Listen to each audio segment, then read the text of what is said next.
Daily bread Bible facts ప్రేక్షకులకు నా హృదయపూర్వక వందనములు.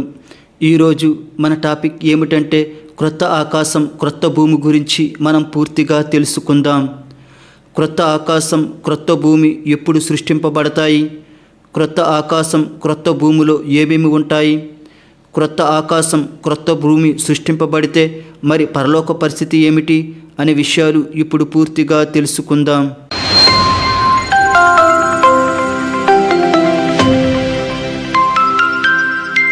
ఇప్పుడు మనం నివసిస్తున్న ఈ భూమిని దేవుడు నాశనం చేసి క్రొత్త ఆకాశమును క్రొత్త భూమిని సృష్టిస్తానని శిష్యుడైన యోహాను చేత దేవుడు ప్రకటన గ్రంథంలో వ్రాయించాడు.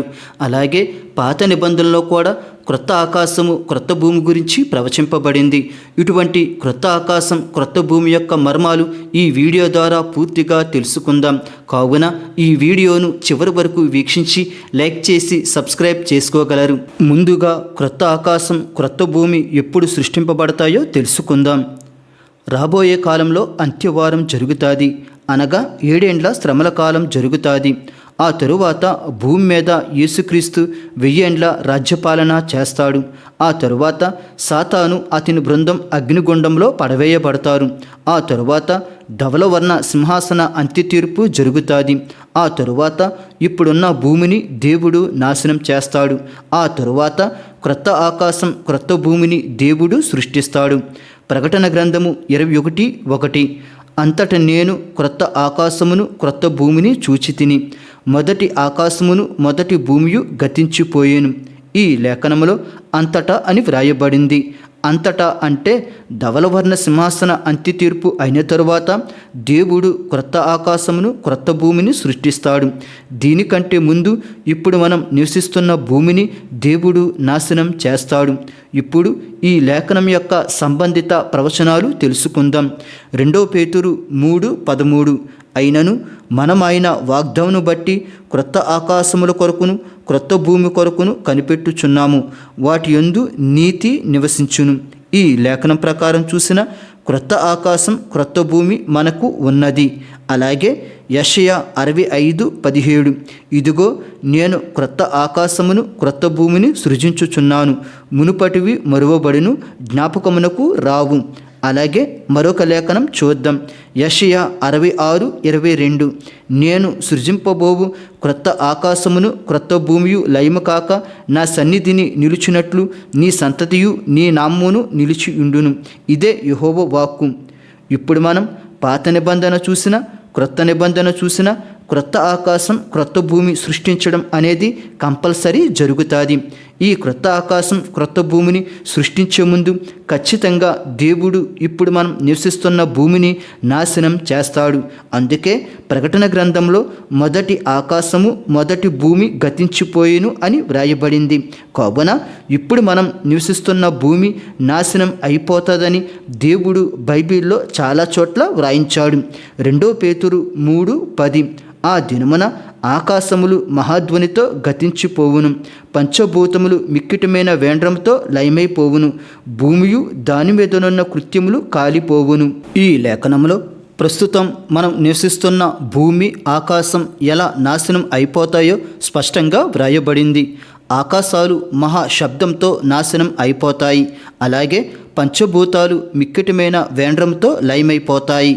పంచభూతాలు అంటే భూమి, ఆకాశం, నీరు, అగ్ని, గాలి. ఇవి మిక్కిలి వేండ్రముతో లయమైపోతాయి. వేండ్రము అంటే వేగము అని అర్థం. అంటే మహావేగంతో నాశనం అయిపోతాయి. ఐన్స్టీన్ కనిపెట్టిన E=mc² సూత్రం ప్రకారం ఒక పదార్థం మహావేగంతో ప్రయాణిస్తే అది శక్తి రూపంలో మారుతుంది. అలాగే దేవుడు ఇప్పుడున్న భూమిని మహావేగంతో ప్రయాణించేలా చేసి అది కనిపించకుండా నాశనం చేసేస్తాడు. అలాగే మరొక లేఖనం చూద్దాం. మార్కు 13:31 ఆకాశమును భూమియును గతించును గాని నా మాటలు గతింపవు. సేమ్ ఇదే లేఖనం మత్తయి సువార్త 24:35లో కూడా వ్రాయబడింది. ఈ లేఖనాల ప్రకారం ఆకాశం భూమి గతిస్తాయి అని వ్రాయబడ్డాయి. అంటే ఇప్పుడు మనం నివసిస్తున్న భూమి ఆకాశం అంత్య తీర్పు తర్వాత నాశనం అయిపోతాయి. అలాగే మరొక లేఖనం చూద్దాం. హెబ్రీయులు 1:10-11 ప్రభువా, నీవు ఆదియందు భూమికి పునాది వేసితివి, ఆకాశములు కూడా నీ చేతి పనులే, అవి నశించును గాని నీవు నిలిచి యుందువు, అవన్నీ వస్త్రం వలె పాతగిలును. ఈ లేఖనం ప్రకారం చూసిన దేవుడు చేసిన భూమి ఆకాశం వస్త్రం వలె పాతగిలి నాశనం అయిపోతాయి. కీర్తనలు 102:25-26 ఆదియందు నీవు భూమికి పునాది వేసితివి, ఆకాశములు కూడా నీ చేతి పనులే, అవి నశించును గాని నీవు నిలిచియుందువు, అవన్నీ వస్త్రం వలె పాతిగిలును. ఇప్పటి వరకు చూపించిన లేఖనాల ప్రకారం ఇప్పుడు మనం నివసిస్తున్న భూమి ఆకాశం అంత్య తీర్పు తర్వాత నాశనం అయిపోతాయి. ఆ తరువాత దేవుడు క్రొత్త ఆకాశమును క్రొత్త భూమిని సృష్టిస్తాడు. ఇప్పుడు క్రొత్త ఆకాశం క్రొత్త భూమి ఎలా ఉంటుందో తెలుసుకుందాం. క్రొత్త ఆకాశం క్రొత్త భూమి ఎలా ఉందో తెలుసుకోవాలంటే ప్రకటన గ్రంథం 21, ప్రకటన గ్రంథం 22 అధ్యాయాలు మనం పూర్తిగా చదవాలి. అప్పుడే మనకు అర్థమవుతుంది. అయితే నేను మీకు సింపుల్గా అర్థమయ్యేలా వివరిస్తాను. 1. క్రొత్త ఆకాశం క్రొత్త భూమిలో పరిశుద్ధ పట్టణం ఉంటుంది. దీనినే నూతన యెరూషలేము అంటారు. ఈ పట్టణం అలంకరింపబడిన పెండ్లి కుమార్తె వలె ఉంటుంది. దీన్ని బట్టి అది ఎంత బాగుంటుందో మీకే వదిలేస్తున్నాను. ఈ పట్టణం దేవుని యొద్ద నుండి అనగా పరలోకము నుండి క్రొత్త భూమికి వస్తుంది. 2.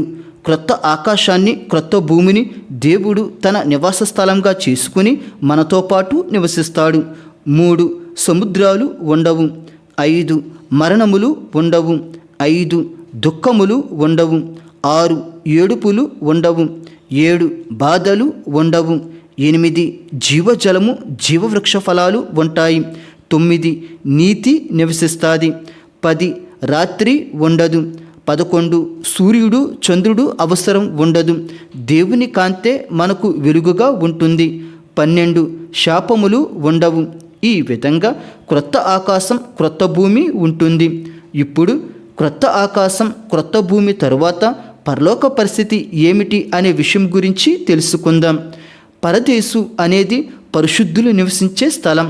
పరలోకం అనేది దేవుడు నివసించే సింహాసన స్థలం. అలాగే పరలోకం అంటే కేవలం ఒక ప్రదేశం మాత్రమే కాదు, అది దేవుని సన్నిధిని సూచిస్తుంది. ఫిలిప్పీయులు 1:23 నేను వెడలిపోయి క్రీస్తుతో కూడా ఉండవలనని నాకు ఆశయున్నది, అది నాకు మరి మేలు. ఈ లేఖనం ప్రకారం పౌలు క్రీస్తుతో కూడా ఉండాలని ఆశపడుతున్నాడు, అది మేలు అంటున్నాడు. దీని ప్రకారం క్రీస్తు ఎక్కడ ఉంటే అది దేవుని సన్నిధిని మరియు పరలోకాన్ని సూచిస్తుంది. ఇప్పుడు క్రొత్త ఆకాశం క్రొత్త భూమిని దేవుడు సృష్టించిన తరువాత పరిశుద్ధులందరూ క్రొత్త భూమిలో ఉంటారు. ఇప్పుడు ఆ క్రొత్త భూమికి యేసుక్రీస్తు వచ్చేస్తాడు. ఇక మనకు అదే దేవుని సన్నిధి, అదే పరలోకం. క్రీస్తు ఎక్కడుంటే అక్కడే మనకు పరలోకం, దేవుని సన్నిధి. ప్రకటన 21:3 అప్పుడు ఇదిగో దేవుని నివాసము మనుషులతో కూడా ఉన్నది, ఆయన వారితో కాపురముండును, వారు ఆయన ప్రజలై యుందురు, దేవుడు తానే వారి దేవుడయుండి వారికి తోడయుండును. ఈ లేఖనం ప్రకారం దేవుడు క్రొత్త ఆకాశం క్రొత్త భూమిని సృష్టించిన తరువాత దేవుడు అక్కడికి వచ్చేస్తాడు.